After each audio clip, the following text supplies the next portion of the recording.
Action. Good evening. It is Tuesday, February 23rd, 2021. In our devotional journey through the Gospel of Mark, the next thing God does is pretty amazing.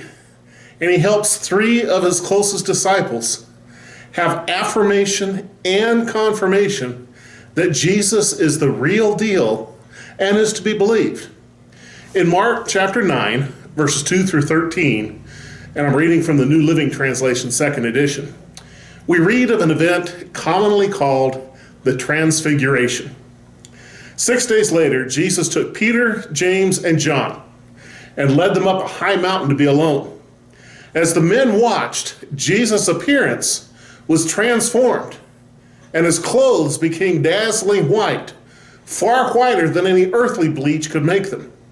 Then Elijah and Moses appeared and began talking with Jesus.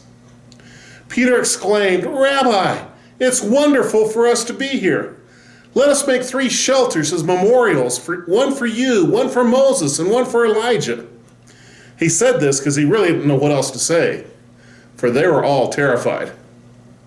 Then a cloud overshadowed them, and a voice from the cloud said, "This is my dearly loved son. Listen to him."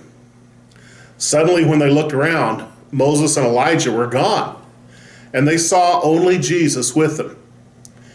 As they went back down the mountain, he told them not to tell anyone what they had seen until the Son of Man had risen from the dead.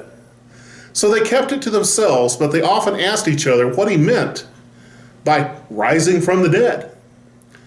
Then they asked him, "Why do the teachers of religious law insist that Elijah must return before Messiah comes?" Jesus responded, "Elijah is indeed coming first to get everything ready. Yet why do the scriptures say the Son of Man must suffer greatly and be treated with utter contempt? But I tell you, Elijah has already come, and they chose to abuse him just as the scriptures predicted." Got several things I want to notice here. Jesus was transformed into a being wearing dazzling, shining white clothing.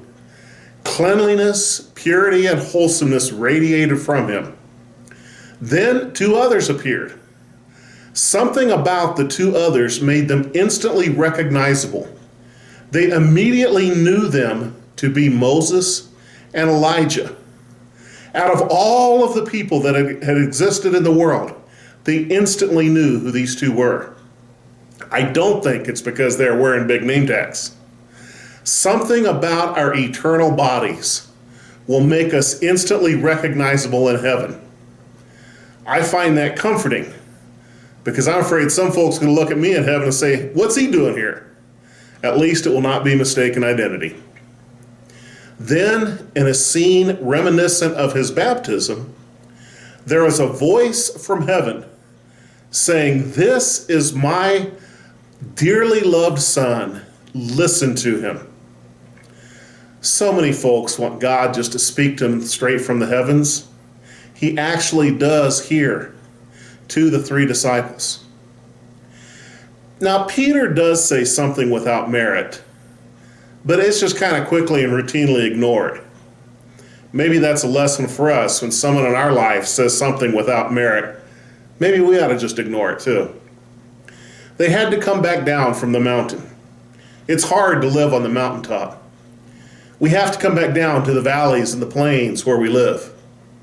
They questioned Jesus about the meaning of everything they'd seen and heard, and he encouraged them to keep it quiet until after he rose from the dead. They didn't understand what that meant either. You know, hindsight is a wonderful thing. Some of the things that are most wonderful and wonderfully confusing can only be understood with the passage of time and the knowledge and experience gained. If we're confused now, well, hang on to that thought and see if understanding does not form in the months and years to come. That's what Jesus was telling these 3 folks. Wait until you can see it in hindsight, and you'll understand better. Jesus may explain something perfectly well, but our minds and brains and comprehensions may not be up to the task of understanding it yet. Wisdom and understanding are marvelous gifts if we only hang on long enough to gain them. May we be patient on our journey to gain wisdom and understanding. And may we enjoy the mountaintop experiences along the way.